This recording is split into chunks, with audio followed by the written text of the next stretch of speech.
to the Oiler pregame show. I'm Andrea Hoffman alongside head coach Kory Allen, bringing you this week's Oiler Outlook as the Oilers face off at home against the Walsh Cavaliers. The Oilers are currently 7-1 on the season and 5-1 in conference play, and the Cavaliers are currently 4-4 overall and 3-3 in the GMAC. Coach, going into every season, a team is bound to face its challenges. However, coming into the back half of the season, we've seen a use of a lot of familiar players and also a lot of newer players on the field as well. Can you talk about how being able to have this depth and in your lineup has really helped your team be successful this year? I think the older guys in our program have done an unbelievable job, and our coaching staff, bringing the young guys along. I mean, there are points in time where we have, whether it be offense or defense, double-digit freshmen or redshirt freshmen out on the field. And I think that's a testament to our ability to coach those guys, identify the right guys, and bring them into our program. And like I said, our captains and our upper-class leadership really bringing those guys into the fold. You guys faced a 2 away game stretch immediately following a tough loss to Ashland, but came out on top against both opponents. Can you talk about how it's a standard for your team to focus on the road ahead while still learning from tough situations like this? Yeah, I think that the best cure for what ails you is to take the medicine, and we talked about that. The medicine for us after we fell short of several weeks ago was practice on Monday, practice on Tuesday, practice on Wednesday, practice on Thursday, and then eventually to completely heal and get better from that. We were able to do that down in Columbus against Ohio Dominican. It is caught. This is a big play.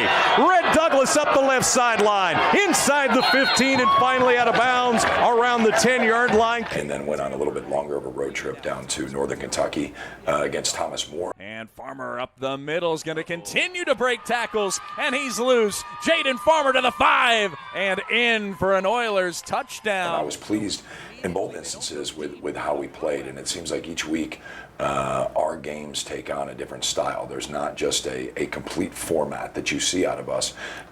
We have won football games offensively, defensively, special teams, because ultimately it's about us. So the Oilers lead the GMAC in offensive passing stats this season, which says both a lot about your quarterback, Matthew Reevy, but also your various wide receivers that we've seen so far this season. Yep. How do you think the relationship between each player affects the game come Saturday? I think it's been impressive to watch those relationships grow over time, because we have a number of players out there that are returning in Cam Childers, who's been sidelined the last couple weeks, but Cam, Brian Hunt, Mitch Nielsen, Devin Hobart, some guys that have been in the program for quite a while. And then we had some new additions this year in the form of Red Douglas and Delon Hurt. So when you bring in a quarterback as a graduate transfer like we did with Matthew, time on task is not over the years. It's over a course of weeks and months to get ready for the season. So they've done a really, really good job. They put in extra work on their own time, which I think is necessary to develop that rapport. Looking ahead to this week's matchup, the Oilers have a 5-game winning streak against the Cavaliers. Both teams are away this past weekend and each have 3 games left in the regular season. Walsh is sitting first place in the spot of rushing yards this season and 3rd place overall in scoring in the GMAC. As we talked earlier, Coach, the Oilers have been very proficient on the offensive side of the ball, but how has the defense also been preparing to take on a Walsh team who has been making their presence known in the GMAC offense? TC Moak, 66 yards. One of the things that's very noticeable, because these are common foes, right? When you get into conference play, especially an in-state opponent, you recruit against these teams, you know them very, very well, and it's very evident this year that there's something different about this Walsh team. And so anything that has happened in the past is really irrelevant to what's going to unfold at noon on Saturday at Donnell. So from a defensive perspective, I think it comes down to the same thing, and I say it 9 different ways, but it comes back to the same thing. Be where you're supposed to be when you're supposed to be there, and if we do that, then I like our chances. We talked earlier about depth in your roster with many impressive performances by different players such as Jayon Harvey, Romero Warren Jr., and many others.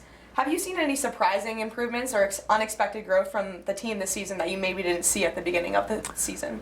Yeah, it's a great question. I think one of the groups that stands out the most to me has been the vast improvement of our defensive line. We graduated a number of seniors up there up front, and Jack Morrison, Charles Omame, Reggie Michaud, guys that played a lot of football for us over the past couple of years. And with their departure, there's been that influx of guys that were already in our program and we were excited about who they were as they started to grow up. Obviously, we had London Claxton back, which was he's anchored it down at the nose position, but J.J. Lewis, Keyshawn Wilson, London Claxton, James Gladden, Kevin Henderson, DeAndre Wright, Elijah Schenkel. We're playing a lot of guys on the defensive line, and they have really come a long way, and I think that has had a lot to do with the success of our defense this year. So team chemistry plays a big role in a program's success. I see lots of pictures of your players and coaches with their position groups after games, and you can definitely feel the energy on the sidelines, not only supporting each other but also the team's goals. How do you think this family mindset helps the success of your team so far? Well, I think it's paramount to the success. We talked about it the other day, and certainly not to be disrespectful towards the sport I'm going to mention, but if you want to be an individual, go wrestle. There's you, the other guy, and a circle. If you don't want to do that, if you want to be an individual, then this is not the sport for you. It's your job to bring your God-given talents and abilities to our program on a daily basis, and that could be anyone. That's what a coach brings. That's what an athletic trainer brings. That's what the filmers bring, the equipment staff, the first team All-American to the last guy on the scout team. Everybody's got a different role here that they need to fulfill and to bring their abilities to the forefront. So this is the ultimate team game, and to see guys buy into that, especially in this day and age, is very exciting. Lastly, Coach, you have 3 games left in this regular season, which leaves plenty of football left to be played.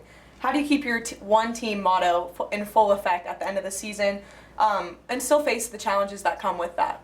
Well, I don't think that there's any secret that the position that we've put ourselves in through 8 weeks of the season is to say that we are in control of our own destiny. And when you're working in November, that's all you can ask for.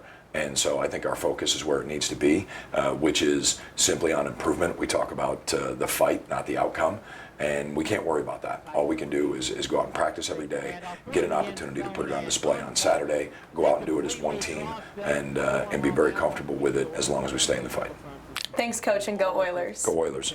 This has been this week's Oiler pregame show. Stay tuned ahead on the Great Midwest Digital Network and UFTV as the Oilers face off at home against the Walsh Cavaliers.